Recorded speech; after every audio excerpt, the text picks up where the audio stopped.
샬롬, 주님 안에서 오늘도 평안하시죠? 오늘도 살아계신 주님의 말씀이 여러분의 삶과 일터와 생각과 영혼에 온전히 하나님의 놀라우신 능력으로 나타나시기를 축원합니다.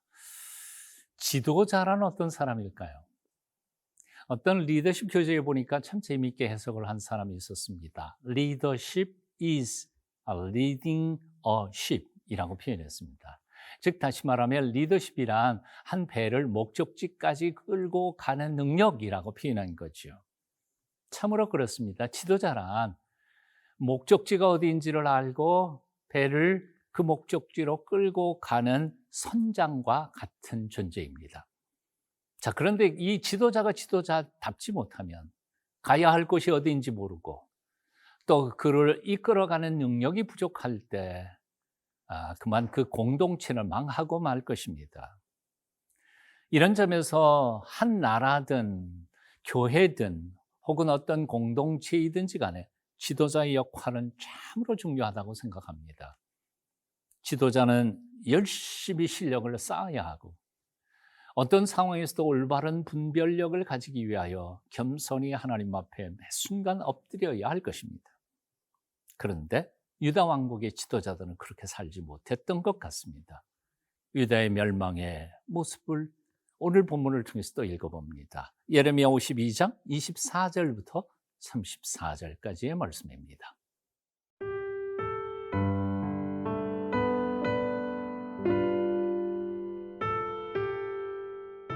예레미야 52장 24절에서 34절 말씀입니다.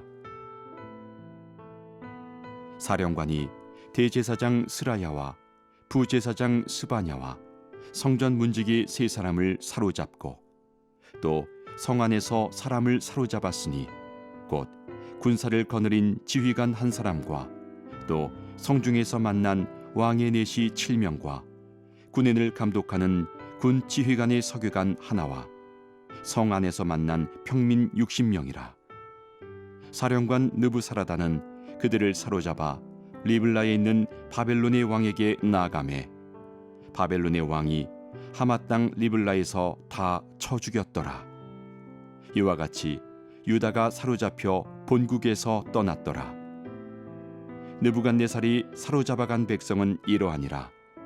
제7년에 유다인이 3023명이요 느부갓네살의 18째 해에 예루살렘에서 사로잡아간 자가 832명이요 느부갓네살의 제23년에 사령관 느부사라단이 사로잡아간 유다 사람이 745명이니 그 총수가 4600명이더라.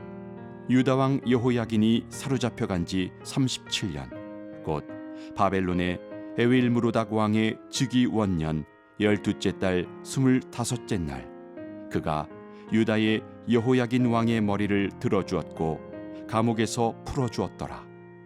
그에게 친절하게 말하고 그의 자리를 그와 함께 바벨론에 있는 왕들의 자리보다 높이고 그 죄수의 의복을 갈아입혔고 그의 평생 동안 항상 왕의 앞에서 먹게 하였으며 그가 날마다 쓸 것을 바벨론의 왕에게서 받는 정량이 있었고 죽는 날까지 곧 종신토록 받았더라. 24절부터 27절까지 제가 읽어봅니다. 사령관의 대제사장 스라야와 부제사장 스바냐와 성전 문지기 세 사람을 사로잡고 또 성 안에서 사람을 사로잡았으니 곧 군사를 거느린 지휘관 한 사람과 또 성중에서 만난 왕의 내시 7명과 군인을 감독하는 군 지휘관의 서기관 하나와 성 안에서 만난 평민 60명이라. 사령관 느부사라다는 그들을 사로잡아 리블라에 있는 바벨론의 왕에게 나아가며 바벨론의 왕이 하맛 땅 리블라에서 다 쳐 죽였더라. 이와 같이 유다가 사로잡혀 본국에서 떠났더라. 27절 상반절에 바벨론의 왕이 하맛 땅 리블라에서 다 쳐 죽였더라. 끔찍한 말이 아닐 수 없습니다. 누구를요? 오늘 24절에서부터 나오는 그 수많은 사람들, 일반 평민은 아니었던 것 같습니다. 앞에 나오는 지도자들이었죠. 보니까 대제사장 스라야, 부제사장 스파냐. 그리고 그 뒤에 나오면 성전 문지기 세 사람, 성 안에서 새롭게 사로잡은 사람, 즉 군사를 거느린 지휘관, 아마 장군쯤 되겠죠. 성 중에서 만난 왕의 내시 7명, 군인을 감독하는 군지휘관, 서기관 하나 등등. 대개가 오늘날로 치면 고위직 공무원들이었을 것이라는 상상을 해봅니다. 대제사장과 부제사장, 하나님과 백성 사이에서 중보자 역할을 하면서 하나님을 섬기고 백성을 섬겨야 하는 영적 지도자였습니다. 성전 문지기는 하나님의 성전, 하나님의 집에서 안전을 책임지는 보안 책임자였습니다.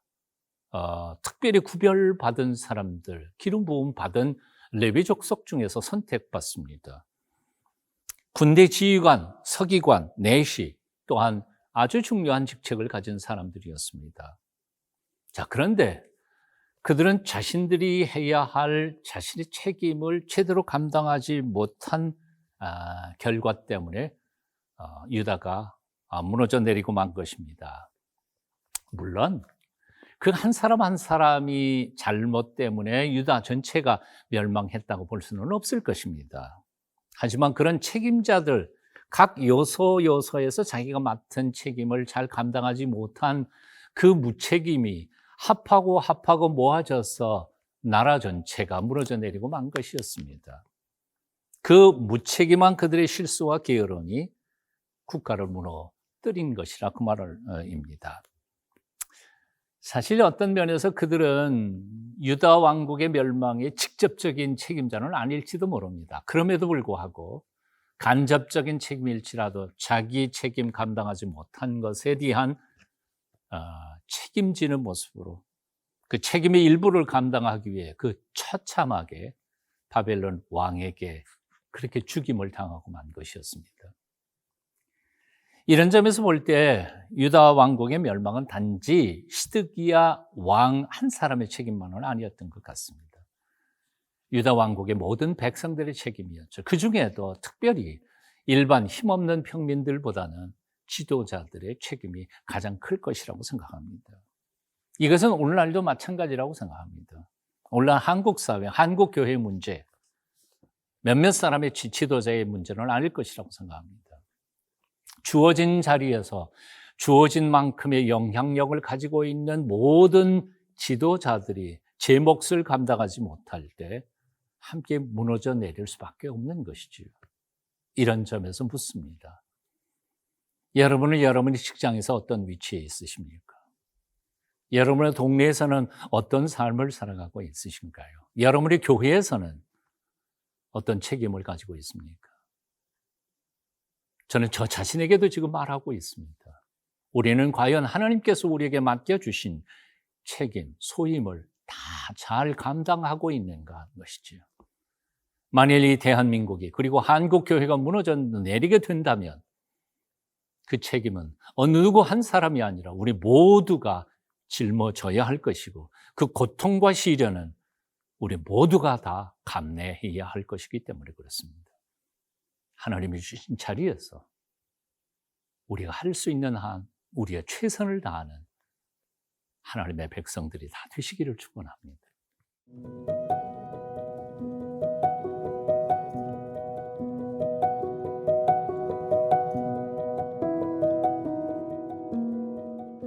유다 왕국이 망하고 마지막 유다 20대 왕이었던 시드기야, 두 눈이 뽑혀 바벨론으로 끌려가고 난 이후의 기록들은 성경에 나타나지 않습니다. 그런데 갑자기 그 전임자였던, 즉 19대 왕이었던 시드기야의 조카이자 18대 여호야김 왕의 아들이었던 19대 여호야긴 왕에 대한 기록이 갑자기 예레미야의 마지막 부분에 등장하고 있음을 발견하게 됩니다. 31절부터 34절까지죠. 유다왕 여호야긴이 사로잡혀 간 지 37년 곧 바벨론의 에월므로닥 왕의 즉위 원년 12째 달 25째 날 그가 유다의 여호야긴 왕의 머리를 들어주었고 감옥에서 풀어주었더라. 그에게 친절하게 말하고 그의 자리를 그와 함께 바벨론에 있는 왕들의 자리보다 높이고 그 죄수의 의복을 갈아입혔고 그의 평생 동안 항상 왕의 앞에서 먹게 하였으며 그가 쓰는 날마다 쓸 것을 바벨론의 왕에게서 받는 정량이 있었고 죽는 날까지 곧 종신토록 받았더라.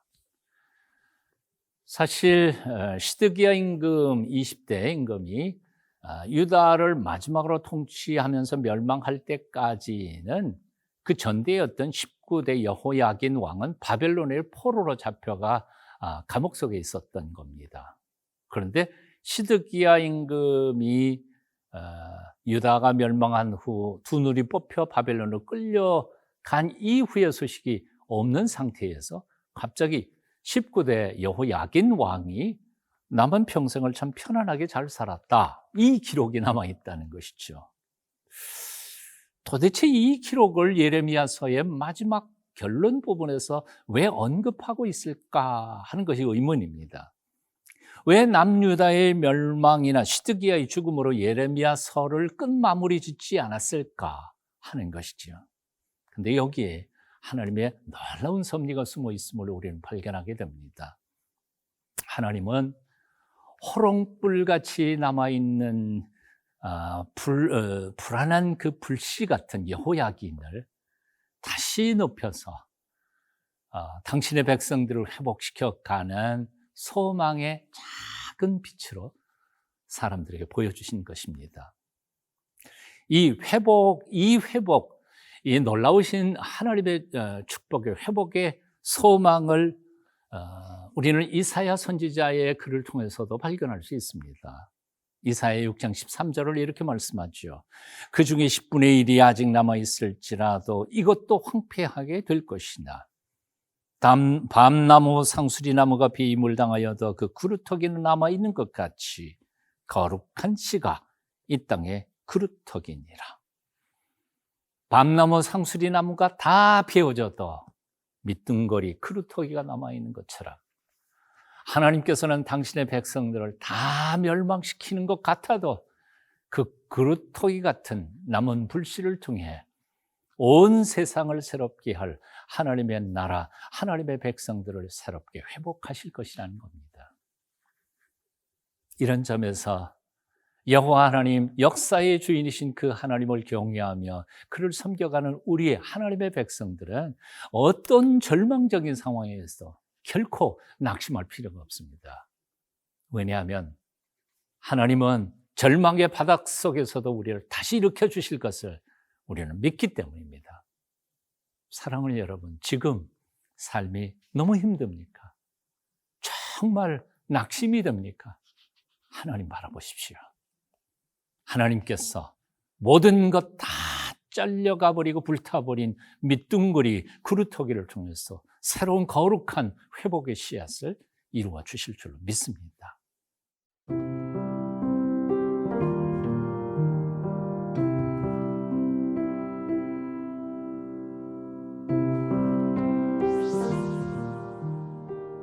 온 세상이 뒤집어져도 여전히 하나님은 우리의 소망이요 그 능력이심을 믿습니다. 거룩한 그루터기를 남겨놓으시고 그들을 통해 믿음의 대를 잇게 하여 주시는 하나님, 우리가 어떤 절망 속에서도 소망의 끈을 놓지 않도록 우리를 붙잡아 주시옵소서. 예수님 이름으로 기도합니다.